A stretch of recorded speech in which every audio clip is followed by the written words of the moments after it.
पहिले तर तुम्ही हा व्हिडिओ बघून घ्या.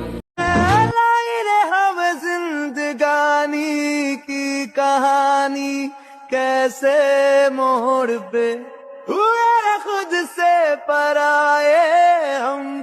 आता तुम्हीच ऐका, आपल्याला जर कुत्रे सांभाळता येत असेल ना तर पाळावंच नाही. कारण आहे ना भाऊ, कारण आपले जवळचे माणसं आपल्या जवळ नाही राहत ना, तेव्हा तेच कुत्रे बघता आपल्या साईडनं राहता. आणि हा काही नाही, थोडस काही खायचं थोडस हट्ट करत असून ते कुत्रे घरात घुसायचा प्रयत्न करत असन तर काही लोक त्यांना डायरेक्ट खाण्यामध्ये विष देऊन डायरेक्ट मारता. आता तुम्ही बघितलंच तो व्हिडिओ, काय हालत आहे, काय हालत त्या कुत्र्याला काय वाटत असेल. त्याचे डोळे बघितले का तुम्ही? नीट परत एकदा व्हिडिओ बघा, ते डोळे बघा पूर्ण लाल होऊन गेले. आणि ते डोळेच नाही तर डायरेक्ट तो व्हिडिओ बघतो ना डायरेक्ट, तेव्हा डायरेक्ट मनाला लागतंय राव कुठं तरी का लोक असे का बरं वागत असन. अरे असं वागू नका, कारण आपल्या शेतकऱ्याचा आणि आपल्या शेतकऱ्याचं पूर्ण रात्रभर राखण करणारे ते कुत्रे. आणि सगळ्यांना हात जोडून विनंती, तुम्हाला जर सांभाळता येत नसेल ना तर पाळूच नका. आणि तुम्हाला जर पाळायची लई हौस असेल ना तर तुम्ही त्यांच्याकडे नीट लक्ष द्या, असं विष घालून त्यांना मारू नका रे.